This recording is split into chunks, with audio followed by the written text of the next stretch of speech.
যারা আমাদের একদম নিরেট ইসলামকে ক্ষমতায় নিতে চান তাদের জন্য কিন্তু একমাত্র প্ল্যাটফর্ম ইসলামী আন্দোলন বাংলাদেশ।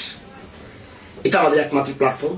সুতরাং ইসলামী আন্দোলন বাংলাদেশের প্রার্থী যত জায়গায় আছে, হাত পাখার প্রার্থী, সবাইকে আমাদের বিজয়ী করার মেহনত করতে হবে। তবে আমি যেটা বলতে চাই, যেহেতু বিএনপির সাথে আমাদের মাত্র 5 জন প্রার্থী রয়েছে, আমাদের আল্লামা ওবায়দুল্লাহ ফারুক সাহেব, আমাদের মঞ্জুরুল ইসলাম আফিন্দি সাহেব, আমাদের মাওলানা জুনায়েদ আল হাবিব সাহেব, আমাদের মাওলানা মনিরুল ইসলাম কাসিমি সাহেব, তো আমাদের এই কয়েকজন প্রার্থী রয়েছেন। তো তাদের প্রত্যেককে আমরা বিজয়ী করার চেষ্টা করি, যেহেতু তারাই আমাদের বিএনপির কাছে প্রতিনিধি।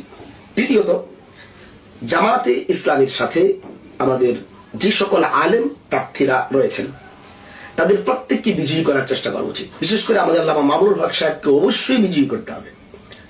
তিনি আমাদের প্রতিনিধি।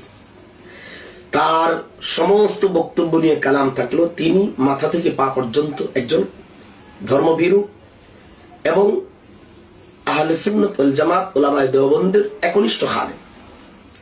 সুতরাং আমাদের তাকে সাপোর্ট করতে হবে, তাকে আমাদের সংসদে নিতে হবে সর্বোচ্চ চেষ্টা করে আমাদের তাকে ক্ষমতায় নিতে হবে। এটা আমাদের জন্য ফায়দাজনক হবে বলে আমি বিশ্বাস করি। এছাড়া রিক্সা প্রার্থী সহ আরো অন্যান্য যে সকল দলের হেভিয়েট প্রার্থীগুলো রয়েছে তাদেরকে আমাদের বিজয়ী করা উচিত। আমাদের মাওলানা আমজাদ হোসেন আশরাফি সাহেব রয়েছেন নবীনগর আসনে। এছাড়া আমাদের রয়েছেন এই নুরে আলম হামিদি সাহেব মৌলভীবাজার আসনে। এরকম যারা হেভিয়েট প্রার্থী রয়েছেন তাদেরকে বিজয়ী করা উচিত। তবে যারা আমরা ইসলামকে ক্ষমতায় দেখতে চাই, সমস্ত আসনগুলোতে এই সকল হেভিয়েট প্রার্থী ছাড়া যত আসনগুলো আছে সব জায়গায় আমাদের হাত পাখাকে বিজয়ী করার জন্য চেষ্টা করা উচিত। বরিশাল 5-6 আসনে আমাদের মাওলানা সৈয়দ ফয়জুল করিম শাহেখে চরমনাইকে বিজয়ী করার জন্য আমাদের চেষ্টা করা উচিত। আমাদের মুফতি শামসুদ্দৌলা আশরাফি সাহেবের জন্য কুমিল্লা 10 আসনে, নাঙ্গলকোট লালমাই আসনে তাকে বিজয়ী করার জন্য চেষ্টা করা উচিত। এছাড়া আমাদের যতগুলো হাত পাখার প্রার্থী রয়েছে সারা দেশে তাদেরকে বিজয়ী করা উচিত, কারণ তারা ইসলাম এবং মুসলমানদের ইসলামী শরীয়তকে ক্ষমতায় নেবার একটা তীব্র বাসনা নেওয়া দল ইসলামী আন্দোলন বাংলাদেশ। সুতরাং তাদেরকে আমাদের সাপোর্ট করতে হবে পরিপূর্ণভাবে।